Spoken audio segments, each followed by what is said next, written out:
mwaka 2015 itakuwaje? Mechi ya pili ya Moes na Tanga tu mikoba na pia leo anaweza pigwa. Kwa hivyo hii mechi kama mwekezaji yote yule wa Betin ipe Leicester City.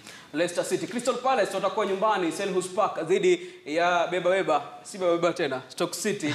Philip, Crystal Palace, Roy Hodgson amesema kuwa baada ya kuandikisha sare na Everton ameona zile dalili kuwa Crystal Palace licha kuwa walienda msururu wa matukio mabaya mwanzo wa msimu, mechi kama 7 hivi bila kufunga hata bao 6, lakini amesema kikosi chake anakiamini kwa kutafanya vizuri. Unaonaje mechi ya kesho Jumamosi? Simwambii mwekezaji yote awekese game kama hiyo kwa sababu ni wote hawana ile hari kwa sasa. Lakini lazima pawe na mshindi, sare ama atashinda. Lakini mwenye ako nyumbani ana ule msukumo. Kwa hivyo nampatia Palace. Na Manchester United baada ya kuandikisha ushindi mzuri weekend iliyopita, Paul Pogba amerejea kikosini, Zlatan Ibrahimovic pia amerejea kikosini, watakuwa nyumbani dhidi ya Brighton. Mukangai, the Red Devils. The Red Devils United watapata ushindi moja kwa moja. Naam. Kisha Newcastle dhidi ya Watford. Subiri kidogo Xavier, kuna watu wamekaa na kalamu na karatasi wanataka kuandika. Mukangai, Newcastle Watford GG watafungana, wake goal kwa mwekezaji. Alafu Swansea na AFC Bournemouth. Swansea akiwa nyumbani kwa Liberty. Wameumia sana, kocha wao Paul Clement ni mtu ana uzoefu, kwa hivyo hata kubali kupigwa na AFC Bournemouth. Kwa hivyo pote vile ni weka double chance kama una to be safe 1x, lakini ipe Swansea itapata ushindi. Twende ukurasa wa pili. Mimi nasikia naona vimulimuli tu hapa, CLA XX zapita tu. Spurs wakiwa nyumbani katika uwanja wa Wembley dhidi ya West Bromwich Albion. Philip, Spurs tuwapatie ushindi. Hiyo ni ya Spurs. Spurs kwa sasa wanacheza vizuri.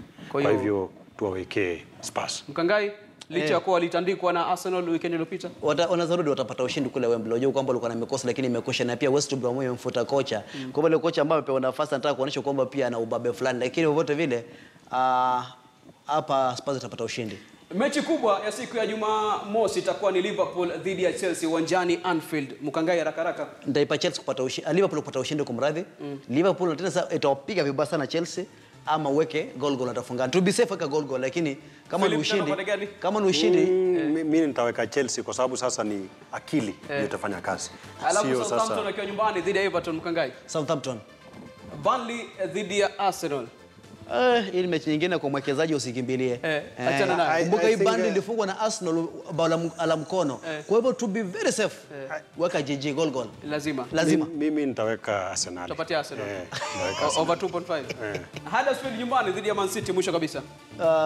Huddersfield walimpiga vibaya sana Mourinho, kamrarua kumpepeta na kumlima, lakini hapa Guardiola atamtia darasani na mfunza namna kusakata soka. Man City itaweza kuarroa Huddersfield ingawa kutakuwa na offer. Jina lisibadilishwe, ni Kipto Vincent kutoka Band4 Harambee Stars.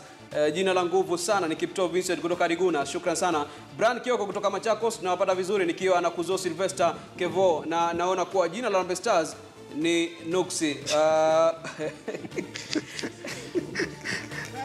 Zilizala viwanjani nabisha. Thanks sana KTN. Asante sana pia kwa shabiki, manake nasema kila siku bila wewe hatuwezi kuwa sisi. Kufikia hapo sina budi la kufungasha virago Zilizala viwanjani siku ya leo. Nasema asante sana kwa wale wote waliofanikisha makala leo kwa njia moja au nyingine.